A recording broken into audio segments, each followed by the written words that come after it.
sedangkan Syekh Muhammad Wahab pakai hadis dhaif untuk akidah, dan itu diakui oleh tokoh salafi. Jadi saya tanya balik, kalau di dalam akidah aja imam memakai, masa kami dalam ibadah-ibadah fadhailul a'mal nggak boleh? Bingung juga Pak dia, udah mulai ragu dia bersalafi ya. Assalamualaikum warahmatullahi wabarakatuh. Baik teman-teman, langsung saja kita simak videonya. Nah, hadis dhaif kata mereka gitu ya. Oke, anggaplah hadis yasinan hadisnya atau dhaif. Siapa yang mendhaifkannya? Syekh Al-Bani namanya Pak. Jadi ada hadis itu disebut sahih, valid. Yang kedua disebut hasan, bagus. Yang ketiga disebut dhaif. Nah, ini untuk ngulang-ngulang aja. Yang sahih hasan boleh dipakai, yang dhaif ada yang boleh dipakai, ada enggak. Bagi salafi semua yang dhaif nggak boleh dipakai. Nih bagi salafi nih ya. Dalam bab ibadah nggak boleh dipakai, apa kali? Dalam bab akidah. Saya kasih pertanyaan, ente baca nggak kitab tauhid Muhammad bin Abdul Wahab, pendiri Wahabiyah? Di situ ada hadis-hadis dhaif dipakai untuk akidah. Kalau wong apa nih, Sidodaji ya, pakai hadis dhaif untuk bayasinan, masa nggak boleh? Sedangkan Syekh Muhammad Wahab pakai hadis dhaif untuk akidah, dan itu diakui oleh tokoh salafi namanya Mustafa Al-Adawi. Bisa dicari di YouTube itu Syekh. Antum kan bisa bahasa Arab, cari aja itu di YouTube. Syekh Mustafa Al-Adawi. Al-Adawi berarti dia orang India, tapi bahasa Arabnya fasih. Keilmuannya melewati orang Saudi kebanyakan. Dia salafi juga. Mustafa Al-Adawi ini kemudian diserang, dibully oleh orang-orang Wahabi Saudi karena berani mengkritisi kitab imamnya. Itu. Jadi mereka biarin aja, kita nonton-nonton aja Pak. Mereka tengkar berdua. Ya. Jadi nggak perlulah kita menolak-nolak mereka. Cukuplah mereka nolak mereka gitu. Jadi saya tanya balik, kalau di dalam akidah aja imam memakai, masa kami dalam ibadah-ibadah fadhailul a'mal nggak boleh? Bingung juga Pak dia, udah mulai ragu dia bersalafi ya. Jadi saya ini virus nih Pak, bikin ragu mereka. Tapi bagi Bapak Ibu, ini saya ini vaksin ya. Insya Allah, amin. Niat kita cuma satu, semoga Allah ridho, kita beramal itu tenang. Jangan lagi yasinan masih mikir, ini bid'ah nggak ya? Udah nyampe tahlil masih mikir, ini bid'ah nggak ya? Antum gitu nggak, Ustaz Asma? Insya Allah nggak, nggak yakin juga pakai insya Allah. Yakin tuh nggak pakai insya Allah. Hakul yakin nggak ada ya, insya Allahnya, udah yakin gitu. Nah itu kalau kita pakai imam mereka. Nah sekarang pakai imam kita aja deh, yang meriwayatkan hadis Yasin, iqra'u Yasin ala mautakum. Bacalah Yasin terhadap orang yang mauta, yang akan mati, masih hidup berarti, yang sakaratul maut, yang telah meninggal, berarti 3. Yang akan mati, sakaratul maut, atau yang sudah meninggal. Dibacakan surat Yasin. Ini riwayat Imam Abu Dawud, Imam Ibnu Majah, dan ketemu juga dalam riwayat Ibnu Hibban, Al-Hakim, dan lain-lainnya. Imam Ibnu Hibban naruh di kitab yang dia kasih judul Sahih. Imam Abu Dawud naruh di kitab Sunan Abi Dawud, dan dia tidak beri komentar. Abu Dawud kalau tidak beri komentar berarti hadisnya bagus. Istilah zaman itu belum ada hasan, istilahnya soleh. Wa ma sakattu anhu fahuwa salih. Hadis kalau Imam Abu Dawud tidak komentar, maka hadisnya bagus. Berarti hadis yasinan bagus nggak Pak? Bagus. Mentang-mentang yasinan nih yang bilang bagus-bagus aja. Ya. Iya. Nah, itu dalil terakhir itu Ustadz. Sabar tahan. Ini kayaknya karena banser nih, semangat nih. Baik. Imam Ibnu Hibban itu imam, baru dengar ya? Nama Ibnu Hibban. Udah dengar nggak sebelumnya? Barusan saya sebutkan, dengar kan? Imam Ibnu Hibban ini nulis kitab judulnya Sahih Ibnu Hibban. Naruh hadis itu dan beliau menilainya sahih. Berarti minimal udah 2 imam yang mengatakan hadis ini bagus, bener ya? Kalau ada imam dulu bilang sahih, imam sekarang bilang tidak sahih, kita ikut yang mana? Yang dulu aja ya. Kenapa? Katanya ikut salaf. Itu Ibnu Hibban. Imam Ibnu Hibban sudah di awal khalaf ya. Imam Abu Daud, imam salaf sezaman dengan Bukhari, sepengajian dengan Imam Bukhari.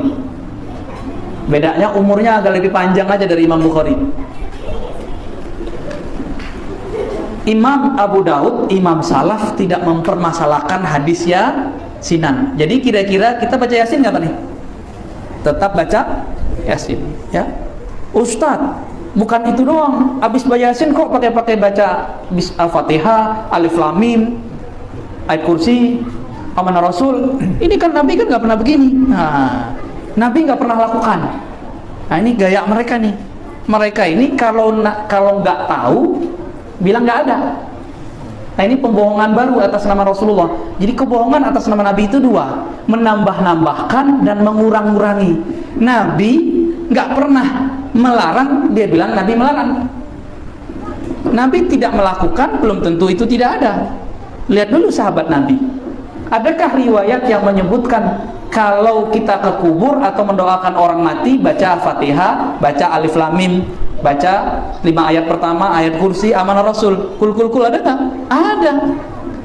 Yang meriwayatkan itu imamnya sendiri, yaitu Ibnu Qayyim. Dikumpulkan oleh Ibnu Qayyim riwayat dari Lalikai, riwayat dari Qudai, riwayat banyak sekali bahwa Ibnu Umar sebelum wafat berpesan. Apa pesan beliau? Kalau saya mati, bacakan kepada saya. Dan itu dikubur loh ya, baca Quran dikubur, bayangkan. Al-Fatihah, Alif Lam Mim sampai 5 ayat terakhir, ayat kursi dan seterusnya. Ini pesan siapa? Sahabat Ibnu Umar. Ibnu Umar sahabat bukan? Anak dari Umar, namanya Abdullah bin Umar. Maka amalan Yasinan lalu khataman dimulai dengan Fatihah, Alif Lam Mim, ayat kursi, amanah Rasul, kul itu bukan buatan NU. Buatan siapa? Buatan siapa itu? Itu buatan Ibnu Umar. Minimal kalau kamu sebut Nabi, Tuan Ibnu Umar PNU. Kalau emang malu, wah saya nggak mau jadi NU, ya sudah. Ini lihat di riwayat bukan NU yang meriwayatkan. Berarti ini hadis sudah ada sebelum NU lahir, benar nggak? Terus kenapa NU yang disalah-salahin masalah Yasinan, masalah khataman? Orang NU itu cuma menikmati fasilitas yang sudah ditulis oleh para ulama, dipakai oleh mereka. Ya, jadi kadang-kadang mereka itu bilang, oh saya bukan NU, saya nggak mau Yasinan. Lo nggak ada urusannya Yasinan itu sama NU. NU itu cuma yang melestarikan amalan itu aja bedanya. Riwayat ini ada dalam kitab-kitab hadis. Orang kalau khataman baca apa lagi tuh? Subhanallah bihamdi, subhanallahil azim gitu ya. Itu ada hadisnya nggak nyuruh begitu? Ada nggak? Banyak, Quran aja banyak kok. Jadi kalau orang baca subhanallah bihamdi subhanallahil azim pasti orang NU nggak? Kalau gitu banyak orang NU di Mesir. Ya. Jadi Bapak Ibu kadang-kadang sebagian orang di luar sentimen sama NU, ya. Ini yang nggak benar ya. Ini nggak benar. Kalau kita menilai satu amalan jangan karena suatu organisasi, tapi karena dalil-dalilnya. Baik. Masih ragu mau Yasinan, Pak? Udah nggak yakin ya? Udah nggak yakin, udah ragu ya. Tambah mantap nggak? Insya Allah ya, mantap. Saya mau nanya, kalau kirim Fatihah nyampe nggak? Nyampe nggak Pak? Nyampe. Wah mantap. Santri tulen Pak. Antum santrinya bukan 100%. Nah, 1000% berarti. Alhamdulillah. Tubuhnya, wah itu Masya Allah, mutasil sanadnya ke Mbah Hasim ini. Ya, Alhamdulillahirabbil alamin. Saya juga pasang sanad pakai Mbah Hasim. Guru saya Syekh Ali Mustafa Yakub khatam kitab-kitab fikih dan hadis dari Syekh Syansuri Badawi. Kemudian Mbah Idris Kamali. Mereka berdua ini murid langsung dari Hadratus Syekh Hasyim Asy'ari. Ya, alhamdulillah. Saya ini bukan orang Jakarta loh Pak ya, saya orang Payakumbuh. Tapi nikah mau wong Jawa. Kalau Pak orang Minang ya? Waduh, menangan mana tuh Pak? Baik. Bapak kalau pergi ke Mesir, ke Yaman, itu orang hadroh dan itu bukan NU. Ya. Di sini yang melestarikan mahabbah Nabi, amalan-amalan seperti tadi itu ulama Nahdiyin. Makanya saya walaupun tidak masuk organisasi NU, saya sangat mendukung amalan itu. Kenapa? Kalau nggak NU, siapa lagi yang melestarikan? Muhammadiyah punya tugas lain, bikin rumah sakit yang gede-gede, bikin universitas di mana-mana. NU kan baru buat, Pak. Bener ya? UNU ya. Unisma baru buat, Staino. Muhammadiyah udah di mana-mana. Jadi bagi-bagi tugas aja. Berkat di masyarakat NU, berkat di kampus biarlah orang Muhammadiyah. Walaupun kita buka tuh dada dosen-dosen di Muhammadiyah itu dalamnya hijau juga, Pak. Hijau kayak jubah saya ini persis. Ya. Itu kita ketemu banyak, ini saksinya banyak ini ya. Pengurus-pengurusnya itu karena di NU ngantri bro. Kalau di NU sini nggak ngantri, karena nggak ada gawagis. Gus nggak ada di sini. Di sini siapa bisa jadi siapa, yang penting alim, bener nggak? Jadi orang Jawa nyampe di Pasaman, budayanya udah campur aduk. Jadi antri ke gus-gusnya nggak ada. Kalau di Jawa kan kita hormat ke gus. Jadi kalau yang jadi ketua NU, Ibnu, apalagi nih ketua Banser gitu ya itu harus gus-gus. Istilah kami di pesantren gawagis, jamak dari gus. Di sini nggak ada antri kan, Pak? Siapa yang berbakat bisa jadi kan? Wah, keren itu. Itu versi Minangnya tuh. Tapi bajunya tetap hijau ya. Saya hijau begini karena saya cinta Rasulullah. Saya yakin orang NU hijau karena cinta Rasulullah sallallahu alaihi wasallam. Suatu kali ada seseorang bermimpi ketemu Nabi dan dia melihat pakaian Nabi dan cahaya Nabi warnanya hijau. Ternyata ketemu dalam Sunan Tirmizi disebutkan bahwa ra'aitun Nabi sallallahu alaihi wasallam. Nah, aku melihat Nabi sallallahu alaihi wasallam dan padanya ada pakaian atas bawah. Jadi pakaian itu atas bawah. Ada dua. Nabi itu pakaiannya dulu bukan gamis dari atas ke bawah satu. Itu sudah budaya baru. Budaya masa Rasulullah itu ada atasan, ada bawahan. Akhdarain, yang dua-duanya warna hijau. Hijaunya mirip-mirip begini, Pak. Emang begini insyaallah ya. Alhamdulillah. Tapi kalau aura hijau itu beda lagi tuh. Apalagi kolor hijau itu beda lagi.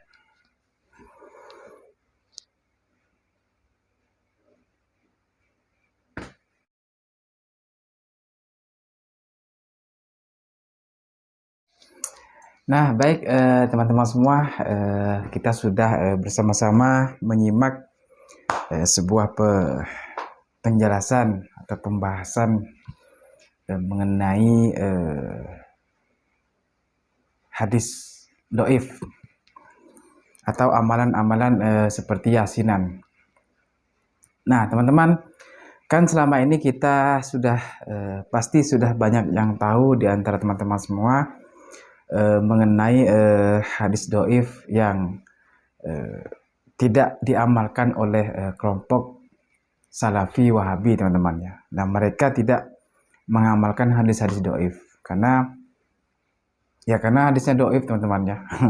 Mereka hanya mengamalkan hadis sahih saja, hadis sahih dan hadis hasan.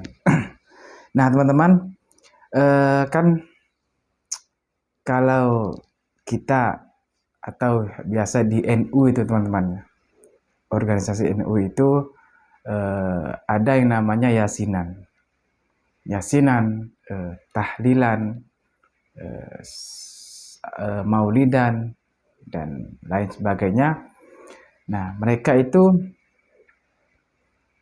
kelompok dari Salafi Wahabi ini tidak mengamalkan yang saya sebutkan barusan, teman-teman ya, tahlilan, yasinan, mereka tidak mengamalkan. Nah, karena apa? Karena sudah jelas mereka menganggap apa yang tidak dikerjakan atau dilakukan oleh Nabi itu hukumnya bid'ah, teman-teman, dihukumi bid'ah, teman-teman ya, dan mereka tidak mengerjakan. Nah, padahal tadi sudah panjang lebar juga guru kita yaitu Buya Ar-Razi Hashim menjelaskan bahwa hadis doif itu boleh dipakai untuk apa? Untuk fadha'il amal, teman-teman ya, untuk amalan kita. Jadi eh kalau mereka kan kelompok Salafi Wahabi ini tidak sama sekali tidak sama sekali menggunakan dipakai hadis dhaif teman-teman ya. Tapi kalau kita Ahlussunnah wal Jamaah atau seperti ya di organisasi NU itu masih dipakai teman-teman untuk fadwail amal. Ya salah satunya tadi seperti yang disampaikan tadi Buya Ali Hasyim seperti yasinan, tahlilan. Nah, itu kan ada hadisnya teman, ada dalilnya teman-temannya. Jadi Ahlussunnah itu membuat suatu amalan itu bukan tidak berdasarkan hadis atau dalil teman-teman ya. Itu ada hadisnya, ada dalilnya teman-teman ya. Tidak tidak membuat-buat seperti itu teman-teman ya. Nah, mereka itu kan mengatakan bahwa kita ini Ahlussunnah ini membuat-buat suatu amalan yang tidak dibuat oleh Nabi, yang tidak dicontohkan oleh Nabi, tidak dikerjakan oleh Nabi, tidak dilakukan oleh Nabi. Nah, itu mereka anggap semua itu bid'ah teman-teman ya. Yasinan ya sudah pasti bid'ah. Tahlilan juga bid'ah. Maulid juga bid'ah. Nah, mungkin teman-teman itu sudah tidak asing lagi, sudah tidak bukan hal yang baru lagi.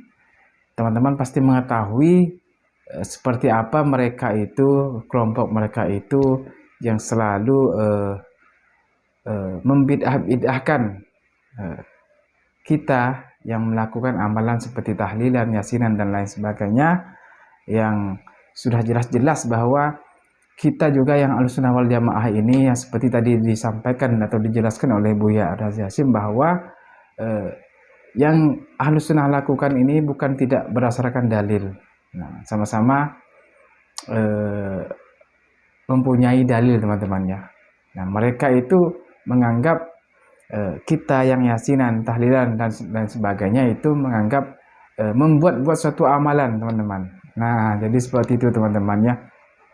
Padahal dalilnya ada teman-teman ya. Tadi sudah disampaikan juga oleh Buya Ali Hasyim dengan saya rasa itu sudah sangat jelas teman-teman ya. Jadi tidak selama ini mungkin teman-teman masih ragu tentang amalan yang biasanya itu di organisasi NU itu banyak amal-amal seperti itu teman-teman ya. Jadi mungkin teman-teman ragu selama ini bahwa bid'ah enggak, doif enggak. Nah, ternyata meskipun hadis doif itu juga bisa diamalkan teman-teman ya. Nah, jadi seperti itu teman-teman.